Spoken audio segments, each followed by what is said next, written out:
E aí, terceirão, tudo jóia? Vamos lá para as nossas últimas aulas. Ó, nossa 21ª aula e a 26ª do livro 6, né? Certo? Nossas últimas aulas de PG, como nós combinamos. Então, o que é que falta a gente ver de progressão geométrica? A soma dos termos e o produto dos termos. A gente vai ver que a soma tem muita aplicabilidade, o produto não, mas estão lá, são fórmulas, a gente vai utilizar, tá? Vamos aprender como é que a gente faz para utilizar essas fórmulas. Tá joia? Beleza? Então vamos lá. A gente aprendeu que uma PG é uma sequência onde a divisão entre dois termos consecutivos dá sempre uma constante que a gente chama de razão, não é assim? Certo? Então, assim como a PA, existe a possibilidade de você somar os termos de uma PG. Nesse caso pode ser finita ou infinita, tá? E a gente vai explicar cada uma delas. Então, vamos lá. Soma dos termos de uma PG finita. Bom, é fácil entender, né? Uma PG finita é aquela que tem fim, quer dizer, tem o último termo, você conhece todos os termos do primeiro ao último e você tem como somar. Por exemplo, você tem uma PG de 3 termos, tipo 2, 4, 8, aí você vai somar 2 mais 4 mais 8, dá 14, essa é a soma, que a gente chama geralmente de S3, porque a gente somou 3 termos, certo? Ok? Agora você imagina uma PG que tenha 15 termos e você tem que criar todos os 15 para depois somar. Não é difícil de fazer, mas dá um trabalho filha da mãe, né? Então o que a gente faz? Usa uma fórmula, tá? E existem, na verdade, 2 fórmulas que tornam possível essa soma, tá? Que são essas duas aqui, ó. Vou explicar cada uma delas, elas têm os prós e os contras e a gente decide na hora o que é que a gente pode utilizar, certo? É bom sempre se ligar nas duas, apesar de que essa daqui é a mais utilizada. Bom, a fórmula mais utilizada é essa aqui, Sn, que seria a soma dos n termos, A1 que multiplica q elevado a n menos 1, e esse menos 1 na razão aqui, é embaixo, não é no expoente, certo?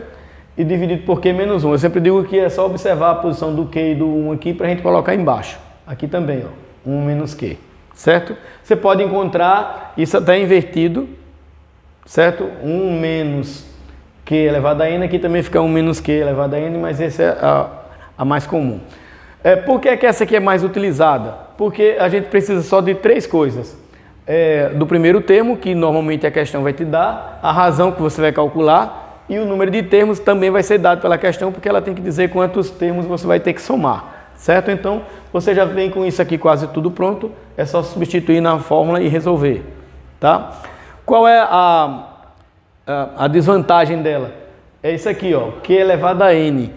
Se você tem uma razão muito grande ou um expoente muito grande, digamos que a razão é 3 e você vai ter que somar 20 termos, então vai ficar 3 elevado a 20. Então, para você resolver isso, dá muito trabalho, você pegar o 3 e multiplicá-lo 20 vezes. Se bem que muitas vezes a própria resposta fica em função dessa potência, tá? Mas o senão é exatamente esse, caso a razão seja muito grande ou o expoente seja muito grande, certo? Bom, e essa outra fórmula funciona do mesmo jeito também, certo? É A1 menos AN vezes Q dividido por 1 menos Q, né? 1 menos Q, embaixo o mesmo sentido. Qual o defeito dessa questão? O AN, a gente vai precisar do último termo, então eu quero somar os 10 primeiros termos, eu vou precisar achar o 10º, como a gente faz, ou como a gente fez lá na soma dos termos de uma PA, não é? Então, eu vou precisar recorrer à fórmula do termo geral para achar o último termo, certo? Então tem essa desvantagem, essa aqui é mais prática, é mais direta, tá legal? A vantagem dessa aqui é que você não tem essa potência grande para ter que resolver, tá legal? Normalmente a gente usa essa fórmula quando a própria questão já dá o último termo, que aí ela já está preparada para isso, né? A gente nem precisa achar a razão. Então, vocês vão ver que na maioria das questões de soma dos termos de uma PG, nós vamos utilizar essa daqui porque é bem mais prática realmente, tá legal? Beleza? E soma dos termos de uma PG infinita. Bom, essa tem um problemazinho aí para a gente entender. Primeiro, a soma dos termos de uma PA ou até de uma PG finita é fácil de entender. Você tem uma quantidade que tem fim, você sabe quantos termos tem, você sabe que vai somar todos esses termos. Se você não souber da fórmula, o que é que você faz? Cria todos os elementos e soma. Tá feito, né? E como é que você vai somar um infinito? É um negócio bem estranho para resolver, né? a princípio, não dá para entender como é que você pode somar os termos de uma sequência que não tem fim. Se você não sabe onde vai parar, como é que você pode somar?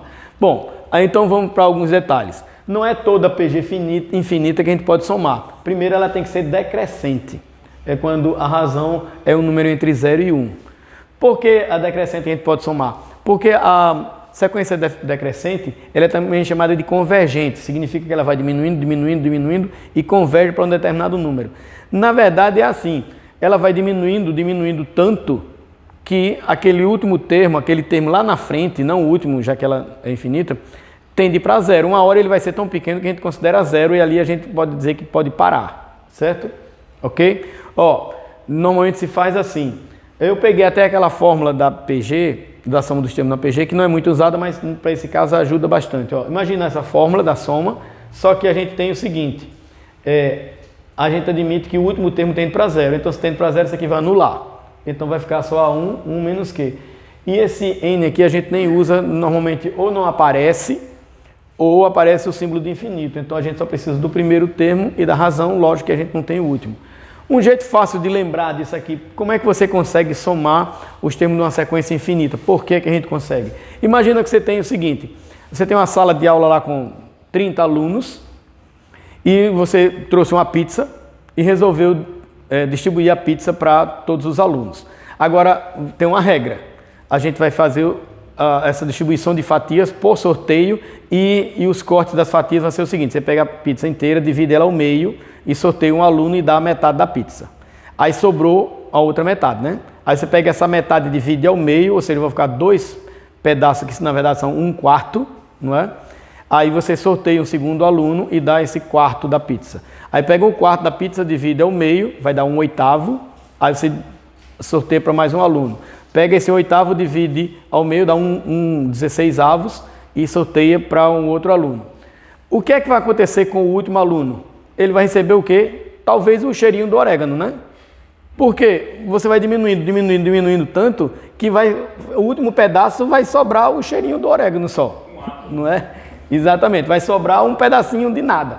Então, é isso que a PG infinita significa, que o último pedaço, a última parte é tão pequena, ou seja, os termos vão ficando tão pequenos que eles são decrescentes que ele tende para zero. A gente pode dizer que o último termo é zero e aí você pode somar. Por isso que você consegue somar uma PG infinita se ela for decrescente, crescente não. Certo? Ok? Crescente você pode até substituir na fórmula, mas o resultado vai dar absurdo, sempre dá um número negativo se você tem uma PG crescente onde a maioria dos termos são positivos. Certo? Então, PG infinita a gente só soma quando é decrescente, mas a própria questão vai te indicar, quando ela falar que você vai somar indefinidamente, certo? Quando usar a palavra infinito também, quando a própria sequência vier com reticências, então é fácil a gente saber quando vai ter que usar a soma dos termos de uma PG infinita. Tá legal? E por fim, o produto dos termos de uma PG. É uma fórmula que é possível, afinal de contas a gente tem uma propriedade que diz que o produto dos termos equidistante dos extremos é igual ao produto dos extremos, como a gente viu na aula passada, não é? Então, a fórmula é exatamente essa, Pn, que é igual a 1 elevado a n, vezes Q elevado a n, que multiplica n menos 1 sobre 2. Essa fórmula bem estranha, é uma exponencial. Agora, tem pouca aplicabilidade, né? Vocês vão ver que a gente não vai fazer nenhuma questão, né? Nas questões de casa, se não me falha a memória, tem uma para vocês fazerem, mas é a aplicação direta da fórmula, tá? E assim, contextualizar esse produto é muito mais difícil, então dificilmente você vai ter uma questão com produto no Enem. Tá legal? E aí vamos para as questões que estão lá na página 93. São 4 questões, tem umas 2 mais trabalhosas, mas nenhuma com uma dificuldade muito grande de raciocínio, mais trabalho manual de cálculo. Veja só, primeira questão. Sabendo que o primeiro termo de uma progressão geométrica é A1 igual a 2 e a razão é Q igual a 3, determine a soma dos 5 primeiros termos dessa progressão. Bom, a questão bem direta, não é aplicação direta de fórmula. A gente tem o primeiro, tem a razão e quer somar os 5 primeiros termos. A gente vai achar o que a gente chama de S5, né? Então é só usar a fórmula. Nesse caso, aquela fórmula da soma, a primeira, que só precisa do A1 e do Q e do N, que é 5. Então, ó, aplicação direta, veja como é que faz. Ó, usando a fórmula você vai ter Sn igual a 1, que multiplica Q elevado a n menos 1 sobre Q menos 1. Substituindo, nós temos o seguinte, ó. O A1 é 2, a razão é 3, vai ficar elevado a 5 menos 1, tudo isso dividido por 3 menos 1. Quando a gente resolve 3 elevado à quinta, vai dar 243, menos 1 vai dar 242. Veja que eu posso simplificar 2 com 2 e o resultado é 242. Perfeito? E como são 5 termos, você não lembrar da fórmula, você faz todos os termos. Olha só, é só sair multiplicando por 3 até chegar no quinto termo e somar os 5 termos. Ó, é uma questão que não tem como você errar, nem querendo, né? Você não tem desculpa para errar uma questão dessa. Tá certo? Ok? Aí, ó, nossa segunda questão é o seguinte. Dudu quer se tornar um youtuber famoso, mas em seu primeiro vídeo ele obteve apenas 5 inscritos no seu canal. Obstinado que é, Dudu pretende no segundo vídeo obter mais 10 inscritos, no terceiro mais 20 e assim sucessivamente. Veja que vai dobrando, né?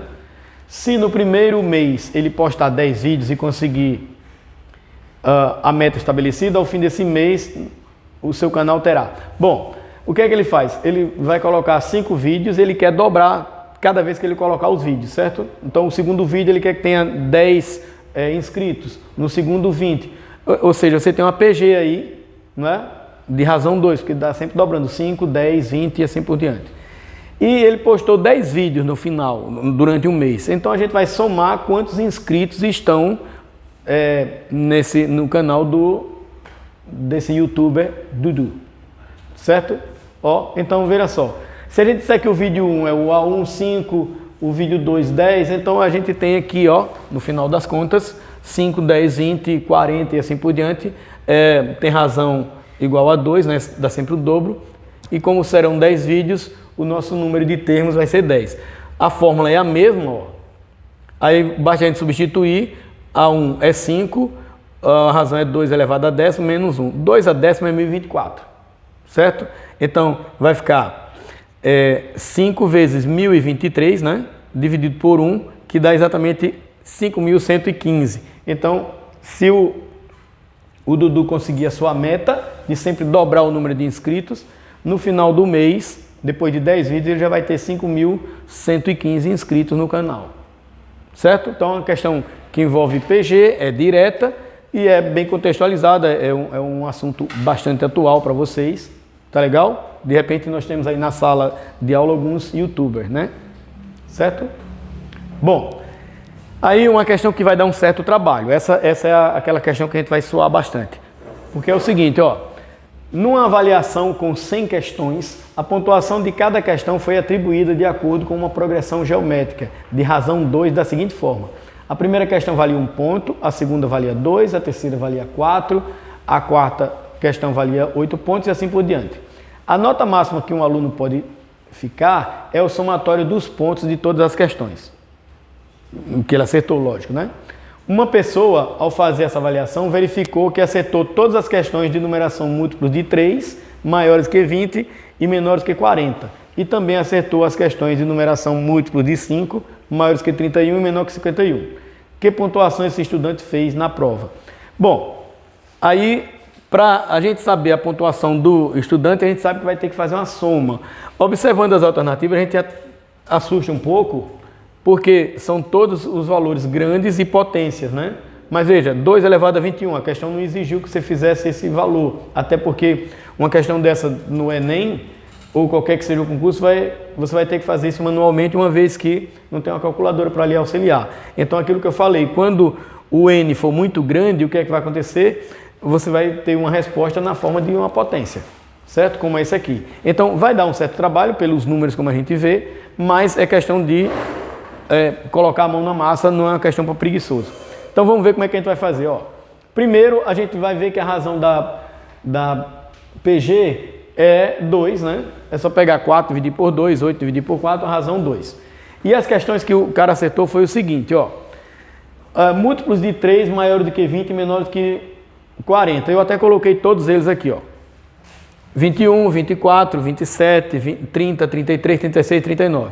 Veja que eles formam uma PA de razão 3, né? Certo? e o fato de ser múltiplo de alguma coisa, essa alguma coisa vai ser a razão. Olha o outro. Múltiplos de 5 vai ser uma razão 5. Maiores que 31, então começa do 35, e menor do que 51 vai até 50. São esses 4 termos, né?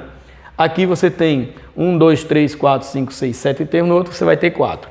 Então, você deve calcular a soma das progressões, sabendo que na primeira sequência, o primeiro termo vai ser 2 elevado a 20, né? Porque se é 21, quando você coloca na fórmula do termo geral, vai ser A1 que multiplica em Q elevado a N menos 1 sobre A1 vezes Q elevado a N menos 1, que é a fórmula do termo geral, né? Não tem nada que dividir, que não é soma ainda. Só para a gente saber o termo geral. Então, o primeiro termo, na primeira que vai ser o A21, está aqui, ó, ele é 2 elevado a 20, porque é um APG. E na segunda, o primeiro é 2 elevado a 34. Lembra que a gente subtrai um termo daqui, né? Certo? Aqui o último vai ser 2 elevado a 39 e aqui vai ser 2 elevado a 49. Tá? Pelo fato de você ter aquela sequência formando um APG. Tá legal? Beleza?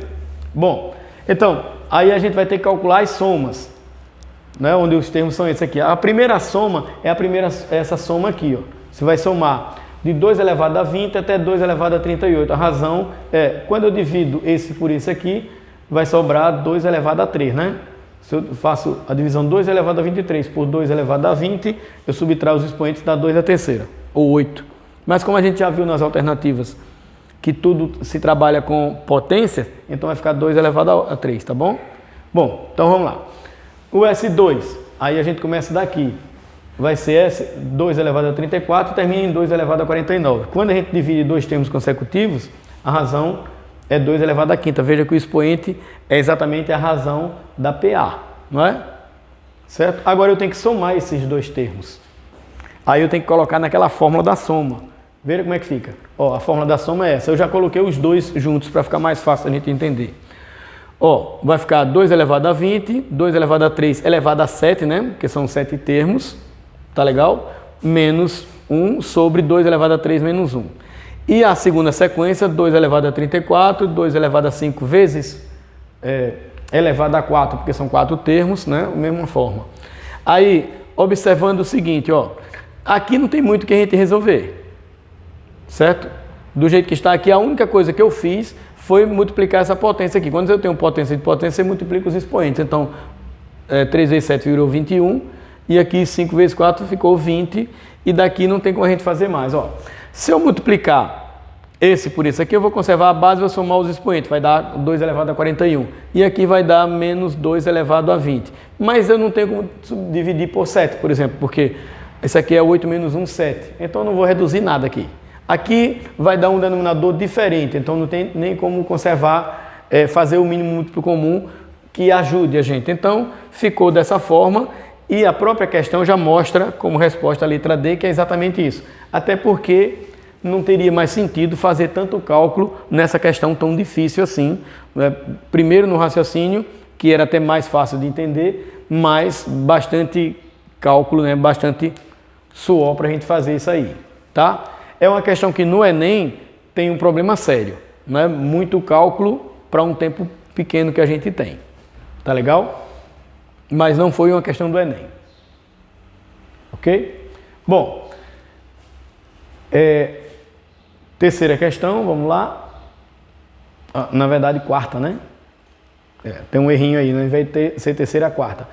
Para a construção da cobertura de um palanque usado na campanha política para o primeiro turno das eleições passadas, foram realizadas conforme o explicado a seguir. Para a fixação da lona sobre a estrutura de anéis, foram usados rebites assim dispostos, 4 no primeiro anel, 16 no segundo, 64 no terceiro e assim sucessivamente. Portanto, se a estrutura é composta de 7 anéis, o número mínimo de caixas com 1000 rebites em cada uma utilizadas na obra foi de... bom, fácil de entender. É uma sequência com 4, 16, 64 e assim por diante. São 7 anéis, então a gente vai fazer a soma desses 7 elementos da sequência.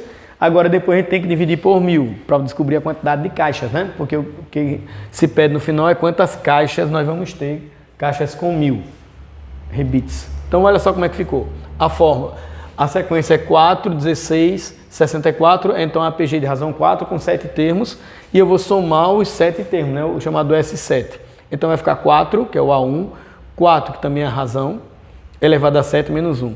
Bom, aí a dificuldade de fazer aqui 4 elevado a 7, né, no caso de você não ter uma calculadora por perto. Isso vai dar 16.384, certo? Menos 1, aí vezes 4 dividido por 3, eu já dei o resultado direto, tá? 21.844 rebits, ok? Só que a questão não quer saber quantos rebits você vai usar, mas quantas caixas você vai ter que comprar. Então, como as caixas possuem 1000 rebits, eu vou dividir isso aqui por 1000. Então, pelo menos isso é fácil, né? Dividir 21.844 por 1000 vai dar 21,844. Ou seja, como você não pode comprar 21 caixas em uma parte, você vai ter que comprar 22 caixas, né? Aí vai sobrar alguns rebits aí. Tá legal? Beleza? Ok? Então, valeu, gente. Ó, essa foi a primeira aula. Beleza? Então a gente vai para a próxima só com a resolução de algumas questões. Vocês viram que a PG é uma sequência que não tem aparecido muito no Enem, já tem aparecido, mas não com a frequência de todo ano, né? Até agora, exponencial sempre aparece, levando para PG ou simplesmente uma função. Valeu? Tchau!